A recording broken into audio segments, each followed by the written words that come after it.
В июле 70-летний отец Ленье Ахмеджановой заразился коронавирусом. Его положили в больницу. Вскоре заболел и ее муж, 44-летний Дамир.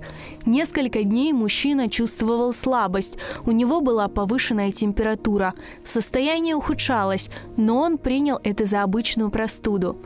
Поначалу мы не думали, что это ковид. Просто была какая-то такая слабость. Я первая почувствовала, я ему говорю, у меня такое ощущение, что я чем-то заразилась. Он говорит, я себя нормально чувствую. Конечно, стоило бы обратиться сразу за помощью. Думали, что по истечении нескольких дней он поправится. Он сам говорил, не надо, я не хочу никуда ехать.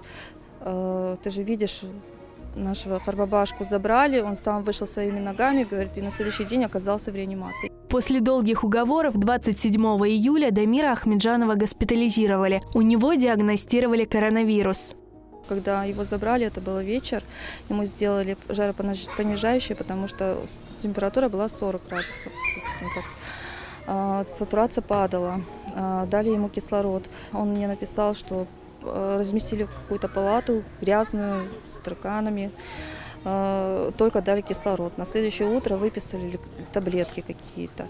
Ближе к обеду сделали рентген, узнали, что 50% поражения легких. На следующий день я узнала, что он в реанимации. 5 августа Дамир Ахмеджанов скончался в больнице, а через несколько дней умер и отец Ленье Ханым.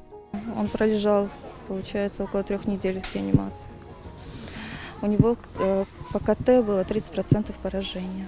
У него все время была так ровная динамика. Мы надеялись, что пойдет улучшение, но улучшения так и не было. Желательно, конечно, сразу обращаться за помощью. Ну и хотелось бы со стороны здравоохранения, чтобы как-то, я не знаю, была помощь оказана, если уж везут тяжелых больных, да, чтобы сразу как-то оказывалась помощь. Трагедия, случившаяся в семье Ленье Ханым, еще раз подтверждает, при первых же признаках болезни необходимо обращаться за медицинской помощью. Ленье Ахмеджанова осталась одна с 4 детьми. Старшей Ясмине 10 лет, а младшему Архану 2 года. Ей также надо ухаживать за больной мамой. Ленье Ханым – учитель английского языка. Сейчас она в отпуске по уходу за ребенком. Женщина оказалась в очень тяжелом финансовом положении. Я с трудом представляю, как это все будет происходить, потому что как-то мы с мужем все вместе решали, все проблемы вместе, старались все решать вместе. Сейчас я, конечно, в растерянности, я еще не могу принять всю ситуацию, так как человек вышел из дома своими ногами, и тут мне через неделю сообщают, что его нет.